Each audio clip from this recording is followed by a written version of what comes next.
kekayaan Ashifa, tentang aset Ashifa, tentang model cash flow-nya, penggunaan uangnya dan sebagainya. Ini isu yang paling penting, Pak.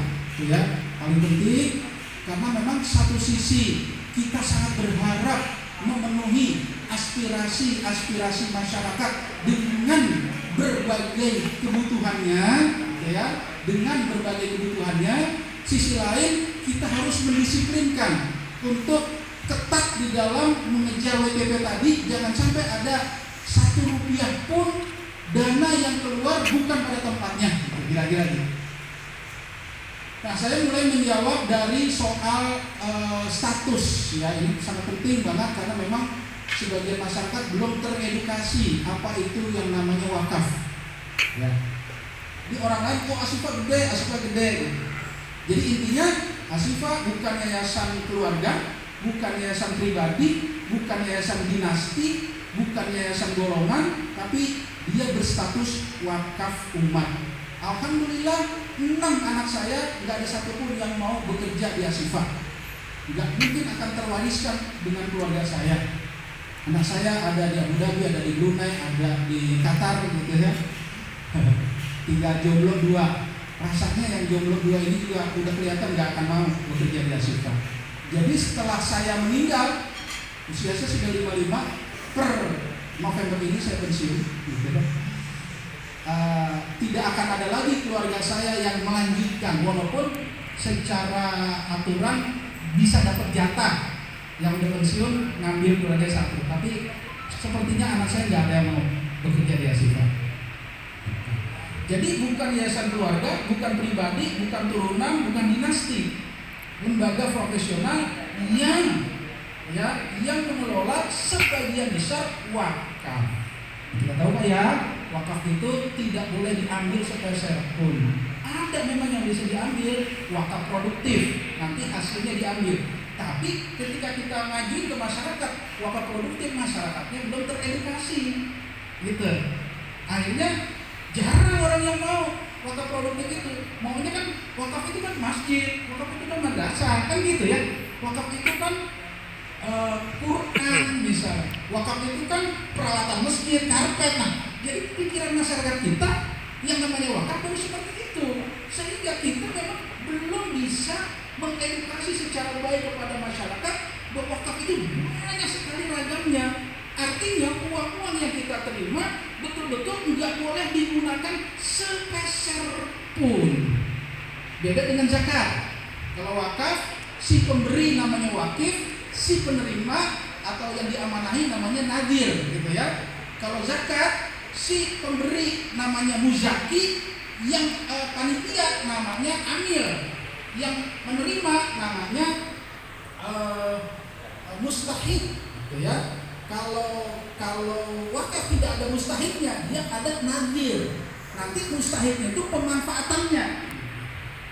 Sehingga kalau ditanya Ashifa besar Pak asetnya, tanahnya luas asetnya, gedungnya banyak, tapi besarnya adalah wakaf. Nah, sehingga untuk mendapatkan kepercayaan di tengah-tengah masyarakat, kita harus menjaga aset ini.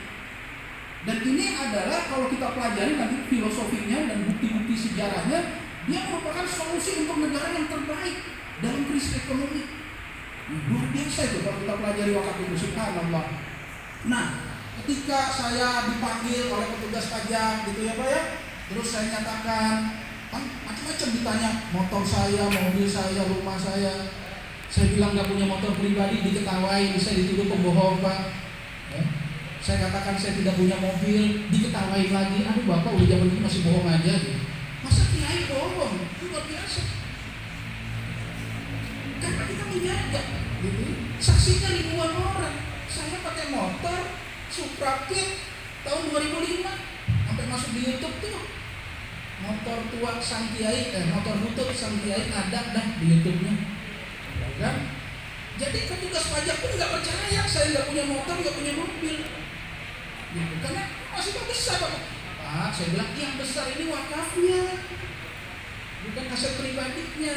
Nah ini yang harus kita klarifikasi dulu dan kita jaga betul Ashifa sudah punya reputasi, diminta oleh Qatar Charity, diberikan penghargaan sampai saya lupa tahunnya itu karena nggak ada persiapan, sebagai dari 250 yayasan penerima penghargaan dari Qatar Charity negara Qatar sebagai pemberi tanggung jawab, pemberi laporan pertanggungjawaban dari uang-uang itu terbaik se-Indonesia waktu itu.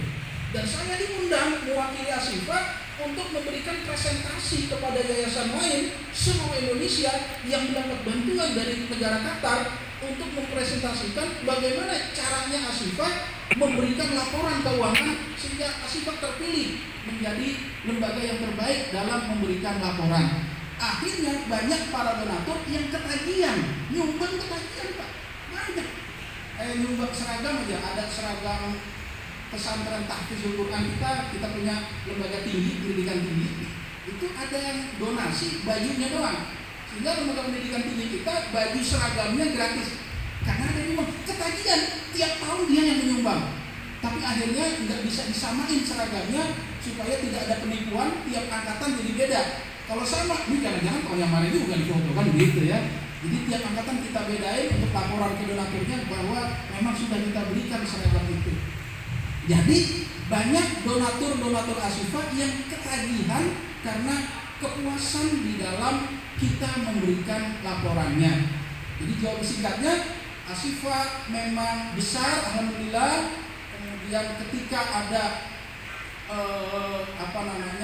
amnesti pajak, Ashifa lah di Kota Subang ini yang pertama kali mengikuti amnesti pajak.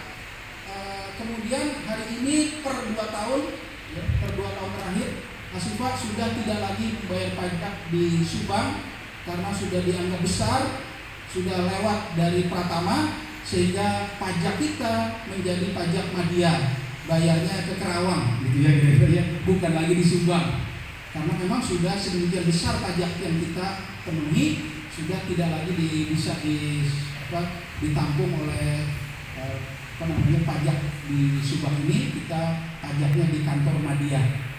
Nah, dari situlah akhirnya kita kemudian membuat berbagai macam kebijakan-kebijakan untuk menyelamatkan aset. Mulai dari ART-nya kita selesaikan, mulai dari fakta integritas pengurusnya, mulai dari komitmen para karyawannya, ada 2 kontrak. Salah satunya selain fakta integritas, kita juga suruh tanda tanganin mereka kontrak kinerja yang nanti ada IKUP-nya atau KPI ya, Key Performance Indicator, yang kemudian pakai tool kita gunakan balance scorecard yang kita adopt dari pabrik besar di Astra Motor Jakarta, kita bawa menjadi sebuah KPI-nya yayasan.